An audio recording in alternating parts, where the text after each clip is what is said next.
I'm not sure whether everybody is familiar with these wonderful things like Grand Theft Auto, Call of Duty, World of Warcraft.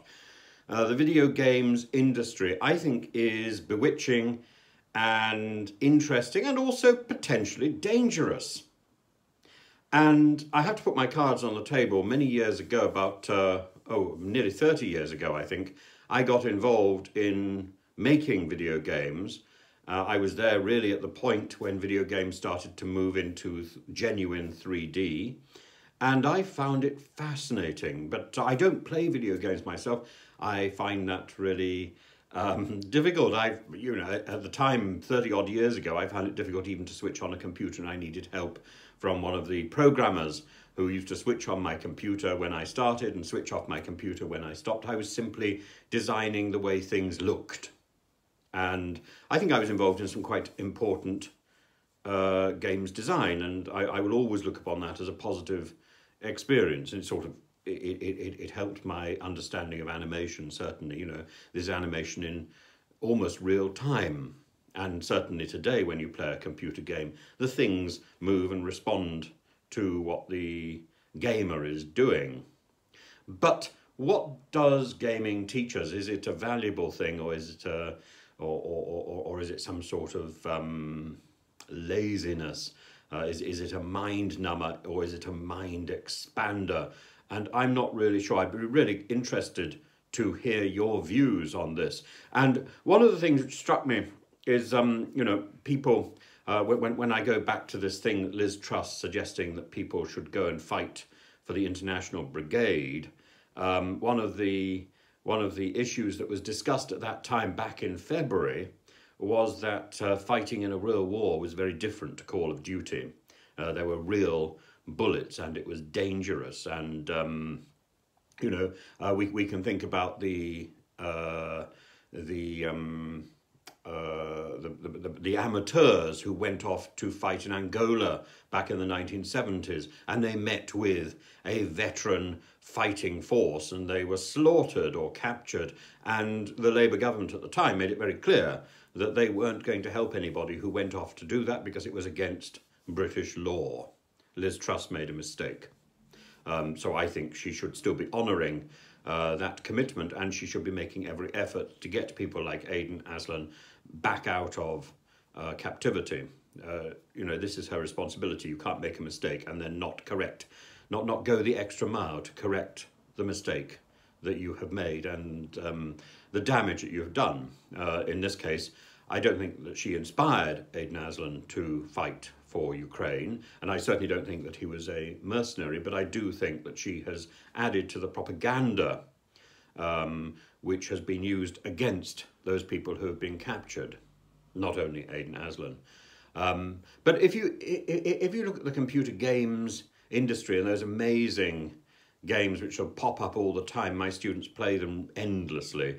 Rec Room, the thing where you do it with 3D, Minecraft, Assassin's Creed, which is so beautifully designed, World of Warcraft, and these games have spawned their own feature films, like, for example, the one that I worked on, Alien versus Predator, that spawned a whole set of feature films.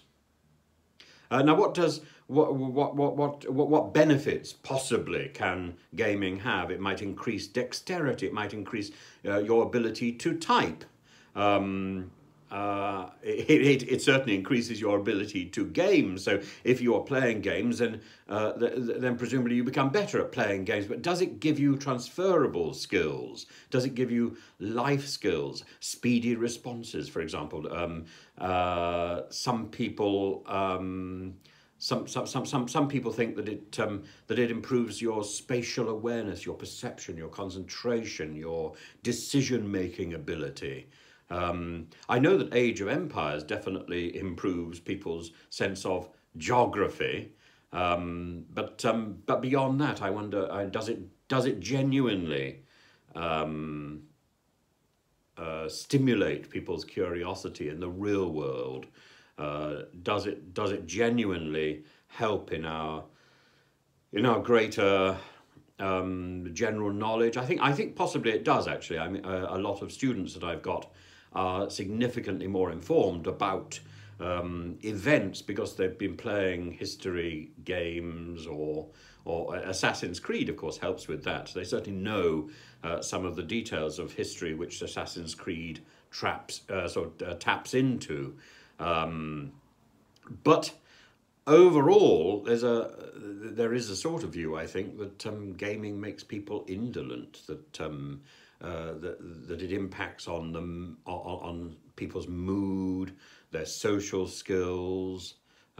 Yes, does it include memory? It certainly includes the memory for how to play these various games. Does it include? I remember. I remember a wonderful game years and years ago called Populous, which I thought was very. You know, I think these games that sort of encourage strategy rather than time killing. These perhaps are to be commended. But Fortnite, does Fortnite improve your memory?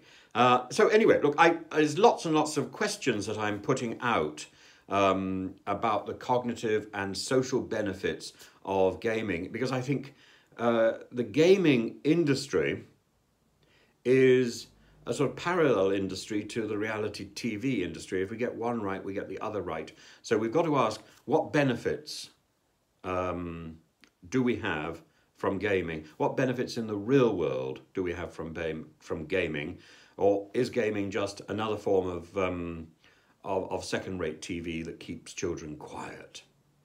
That's the question, and I'd be really interested in any sort of comments below.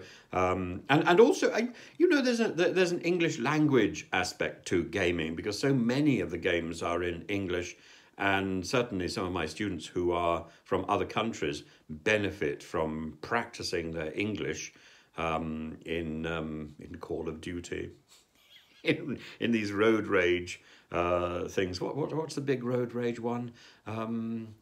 Is it Call of Duty? No, it's Grand Theft Auto. Grand Theft Auto. There we are. I don't think I should be recommending all these things.